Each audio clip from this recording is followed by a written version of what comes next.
Consecrated poverty. Each one of us, without exception, is radically poor. Why? Because we are limited creatures. We experience our limitedness daily in every area of our life and action. Our very existence is precarious. It does not depend on us to be born, or to determine how long we shall live, or to fix the day when we shall die. Being limited, therefore, we experience our poverty in the form of dependence.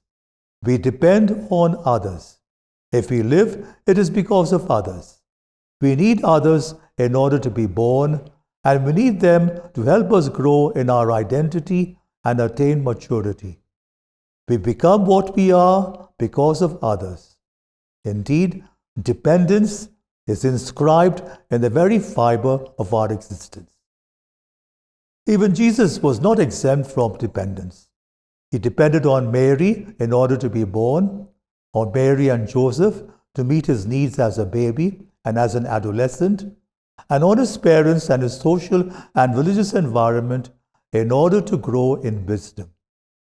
He accepted his dependence on others for food and shelter, and particularly for the accomplishment of his mission, that is, announcing the gospel, healing, baptizing, celebrating the Eucharist, forgiving sins. There is another dependence we all have. We depend on creation. We cannot live without air, food, clothing, shelter, protection.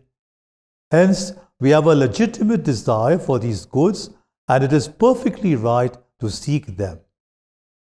But we also recognize that we must ensure that these goods serve us and others as well. That is why we take a responsible care of creation. We must not degrade or destroy it, so that the goods of creation are available to all. Jesus too had need of the goods of creation. Many of these goods were procured by Mary and Joseph. During his public itinerant life, he benefited from the assistance of well-to-do women, from the common purse of the 12, and from the invitations of rich people like Joseph of Arimathea, Nicodemus, and Simon the Pharisee. So each one of us, without exception, is totally dependent on others and on creation. And this awareness gives us a sense of our absolute poverty. Since all of us are dependent on each other or interdependent, we receive from others and we also give to them. There is a certain solidarity among us. We realize that there is really nothing that we can claim to be entirely our own. It is received from others. And this creates a sense of gratitude for everything.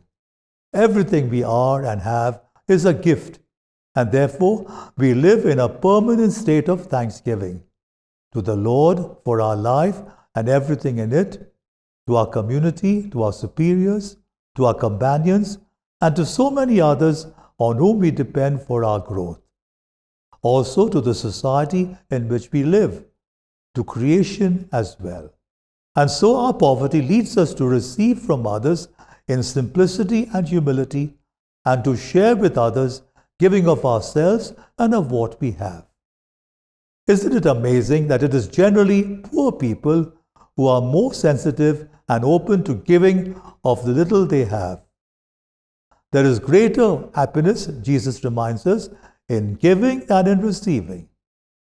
Aware that we are not able to provide by ourselves for our life and our sanctification, we realize that each one of us too possesses something that can enrich the lives of others. Poverty means sharing. When we take our poverty seriously and recognize that everything we are and have comes from others, we become only too happy to deny ourselves something in order to make a gift of it to others. We do not give others only material things, but all that we have received, namely our life, the greatest gift we have received, our time, our talents and qualities, our love, and also our gifts of grace and our spiritual riches. Yes, Poverty today extends also to the sharing of spiritual goods as well, to the gifts of grace and our spiritual experiences. Ultimately, it is a matter of recognizing that everything is gift, everything is grace. Even our own virtue and holiness is owed to others. They have helped us grow closer to God. Now we understand why it is said that the poor are blessed. It is because they are open to receive everything as gift. They receive it with joy and thanksgiving. They feel loved and are happy. Our poverty then is basically openness to others, acceptance, fellowship, solidarity, love. It means accepting others and ourselves with all the limitations that we and others have, but at the same time joyfully accepting others as gifts that are shared in order to help us grow towards the fullness of our life. And so our radical poverty translates into a relational virtue. Our relationship with others becomes the greatest possession we have. Persons become much more important to us than things.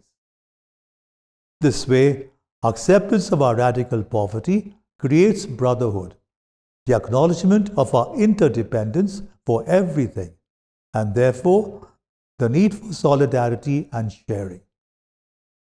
Now we begin to realize why, for example, dependence on our superior to have or to spend money is not just a requirement of the rule. It is a recognition of our true reality as interdependent beings. It is no surprise, therefore, that our greatest inspiration for a radical life of poverty comes from the first community of Jerusalem. The faithful, we are told, all lived together and owned everything in common.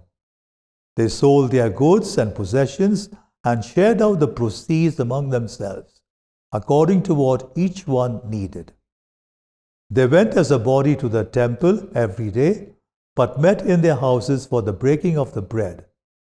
They shared their food gladly and generously. Points for reflection and sharing. Perhaps we must make an effort not to take persons and things for granted in our community, but to develop a sense of gratitude in heart and deed to all the members of the community for everything we are and have. What more can we do to reach out to the poor young people of our neighborhood?